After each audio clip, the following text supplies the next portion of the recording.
Jadi Paulus mengatakan, bagus kamu makan dulu di rumah. Bila kamu datang di sebuah rumah, tempat ibadah, pertemuan jemaah itu, supaya tertiblah kalau kamu makan perjamuan Tuhan. Dengar ini baik-baik. Sekarang kita lihat yang bagaimana. Nanti saudara akan lihat begini. Kadang-kadang ini lambang sejabat kan? Tapi ada jauh sedikit daripada apa yang Tuhan Yesus lakukan pada malam yang pertama. Saudara boleh baca Lukas 22. Tuhan Yesus dia ambil roti dan dia bagi-bagikan roti itu. Jadi hari ini saya ada roti. Ini pun kecil ini. Ya, saudara boleh Google. Mungkin orang Yahudi sebab itu macam nasi mereka. Mereka tidak makan nasi, mereka makan roti. Jadi kebetulan roti mereka besar. Jadi Tuhan Yesus dia pecah-pecahkan roti itu, dia bagi-bagi murid-muridnya. Dan dalam setiap perjamuan kudus, upacara itu diulangi sebagai peringatan. Maksudnya kita ikut apa yang Tuhan Yesus lakukan pada malam dia diserahkan. Setelah dia makan perjamuan malam kali pertama 2000 tahun yang lalu, kemudian ditangkap, dibicara, disesat, disalibkan keesokan harinya, kita boleh baca dalam kitab Injil. Hari ini pastor coba fokus kepada 1 Korintus. Saudara, saya katakan di sini, apakah artinya jemaah? Bahasa asli adalah eklesia. Eklesia itu bahasa Yunani yang biasa. Pastor jelaskan dulu arti konteks budaya orang Yunani, orang Romawi waktu itu. Eklesia adalah kalau ada perang, ada musuh datang dari jauh, pemimpin kota itu akan memanggil satu eklesia. Setiap lelaki 21 tahun ke atas akan disuruh berhimpun di itu agora namanya. Di sini mungkin kota Kinabalu biasa sama ada di Padang Merdeka ataupun itu di Gaya Street sana lah. Maksudnya ada satu tempat khas. Lelaki, dahulu kala perempuan belum ada hak mengundi. Sekarang zaman modern. Pastor cuma jelaskan. Eklesia bagi orang Romawi, orang Yunani adalah perhimpunan lelaki-lelaki dewasa, dan mereka di situ mereka bahas sama ada mau perang, ada musuh, sama ada mereka mau buat perjanjian damai atau rundingan damai dan sebagainya. Dan biasanya mereka mengundi. Pemimpin itu akan atur kalau ada perbahasan, ada tidak sebulat suara, mereka akan buang undi. Dan undi majority itulah, bahkan demokrasi pun dari masyarakat budaya Yunani juga asalnya, yang kita amalkan di negara Malaysia sampai hari ini. Tetapi dalam konteks rohani, Paulus, rasul-rasul lain menggunakan perkataan eklesia dengan maksud perhimpunan orang percaya di satu tempat. Nah, ini yang paling penting, saudara. Saya rujuk Kisah Rasul, kita berhimpun untuk apa? Kalau secara umum menyembah Tuhan. Menyembah Tuhan ada 4 aktiviti utama dalam Kisah Rasul, bab yang kedua. Mereka bertekun dalam pengajaran rasul-rasul, dalam memecah roti, dalam doa-doa dan persekutuan. Ada 4 aktiviti.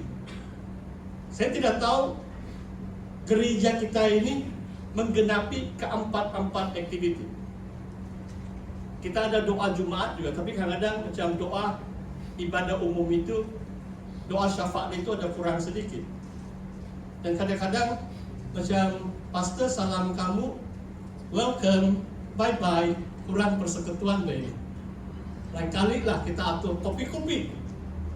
Tingkat 2, jangan cepat-cepat pulang kalau kita mau genapi firman Tuhan. Ada fellowship. Kalau tidak ada fellowship, kita tidak akan saling kenal. Kita hanya pengunjung saja itu. Kita hanya macam visitor. Dalam tubuh Kristus, kita adalah ahli keluarga Tuhan. Kita adalah anggota tubuh Kristus, saling memperhatikan, saling mengasihi. Inilah eklesia. Oke, saudara. Saya mau teruskan sebab kalau ayat baru 17 ayat sebenarnya dalam Korintus, tapi banyak. Tadi Paulus katakan ada perpecahan.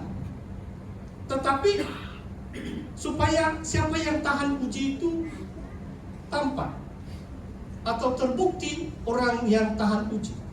Saudara, akhir zaman akan berlakunya perpecahan. Dalam 2 Timotius mengatakan ada orang tidak mau ajaran sehat. Mereka lebih suka dongeng. Waktu Christmas lebih suka Santa Claus. Mereka suka menyembah itu bonda yang harus disembah Tuhan Yesus. Jelas kalau saya dalam firman Tuhan. Mereka lebih suka dengan pengajaran-pengajaran manusia akhir zaman. Orang yang tahan uji adalah orang yang tetap setia kepada Tuhan Yesus, tetap taat dengan perintah-perintah Tuhan.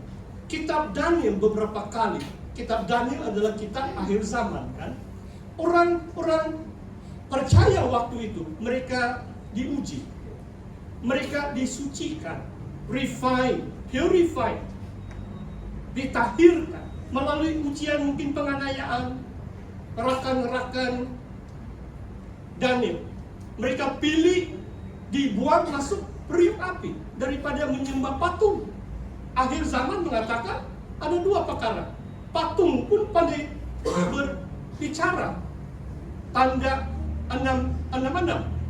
Saya rasa semakin dekat tahu saudara. Tahun baru ini 3 hari yang lalu, 2 hari bulan atau 3 hari bulan, saya parking di Kota Kinabalu. Saya masih lagi pakai itu tiket kupon yang lama. Walaupun sudah tahu lah, sudah diberitahu. Saya bukan mengkritik mana-mana, itu kesalahan saya lah itu. Tapi saya mau menguji, kupon lama masih boleh dipakai atau tidak. Bila saya balik, tanda saman. Dalam saman ditulisannya karena tidak pakai aplikasi dibilang. Wah, dunia semakin modern bahkan.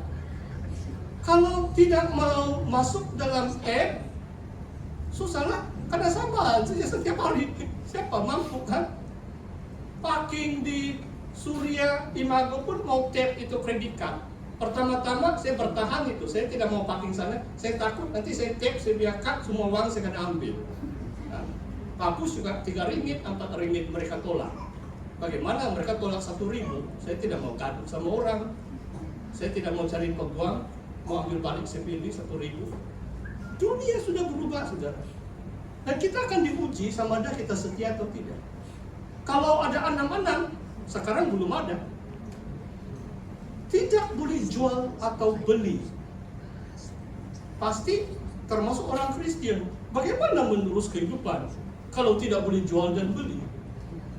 7 bulan saya larang masuk supermarket pun sengsara sudah. Dulu lah itu, waktu pandemi. Tapi saya pandai juga itu. Sebab istri saya sudah kena vaksin, dia yang pergi beli belah. Dan saya tahu orang suka uang kan. Saya berdiri di luar. Uncle, boleh saya beli yang itu? Dan saya dapat juga. Tidak boleh masuk kedai bahkan. Tapi saya tanya, dia kasih jual juga. Dia mau duit banyak. Kebanyakan kedai-kedai jual dengan saya, tapi saya berdiri di luar. Itu ada larangan masuk. Bagaimana saudara akhir zaman? Adakah saudara masih setia kepada Tuhan?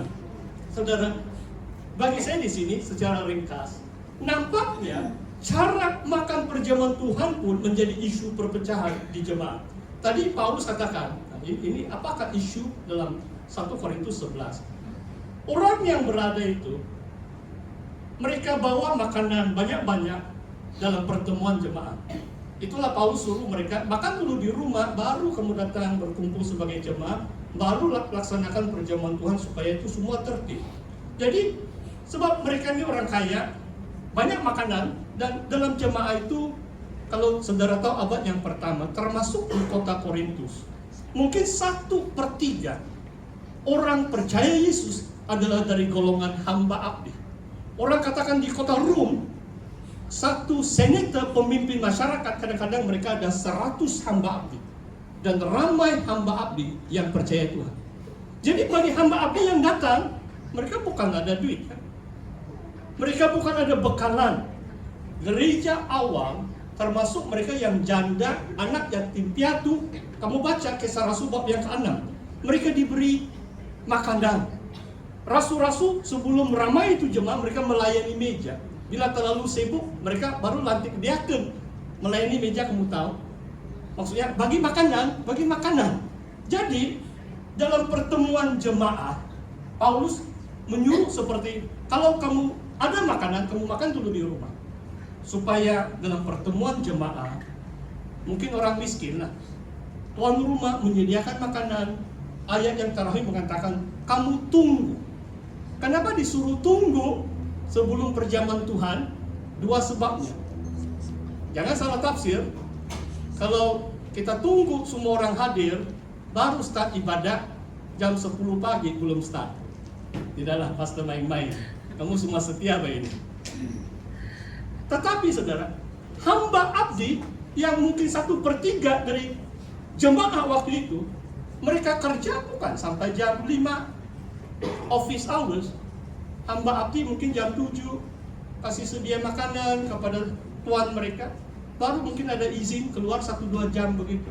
Maksudnya orang-orang yang tertindas ini, mereka lewat sampai. Paulus suruh mereka tunggu. Alasan yang kedua adalah jemaah itu tubuh Kristus. Tidak ada orang lebih tinggi atau ada orang yang lebih rendah.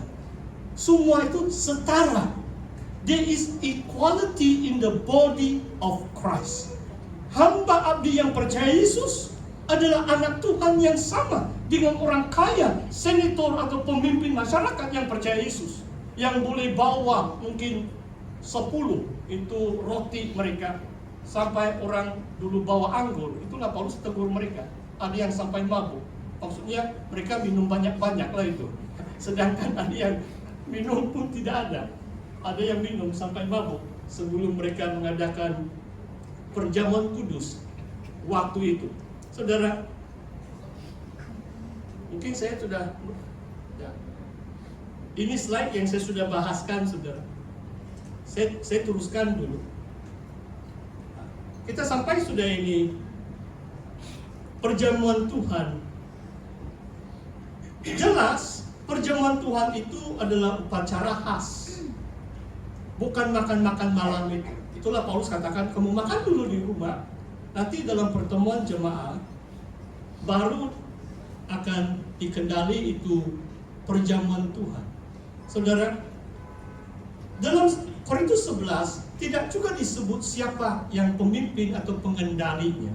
Tapi kamu boleh baca Korintus 12. Paulus mengatakan dalam jemaah, yang pertama rasul, yang kedua nabi, yang ketiga pengajar. Maksudnya di kalangan pemimpin gereja lah yang akan mengendali itu perjamuan kudus. Kalau dalam konteks gereja kita, kalau ada pastor yang sudah ditabis, mungkin biasa pastor. Dalam konteks gereja kita, pastor penetua lebih kurang sama tarak. Jadi penetua juga layak mengendali perjamuan kudus. Jadi itu konteks gereja kita semasa. Tapi dalam Korintus mengatakan rasul, nabi, dan pengajar. Semalam ada seorang pemimpin juga. Kadang-kadang pastor mau share dengan kamu.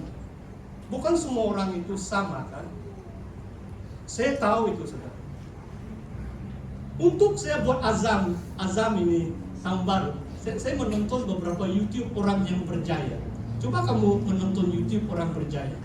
Saya menonton 2 YouTube. Satu adalah CEO, ketua syarikat Nvidia. Siapa tahu itu Nvidia?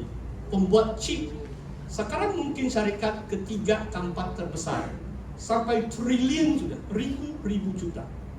Ada 5-6 syarikat paling besar, semua di US. Apple, Google, itu Metaverse, itu Facebook, Amazon, Nvidia, AMD. Ada beberapa syarikat teknologi ini yang gergasi.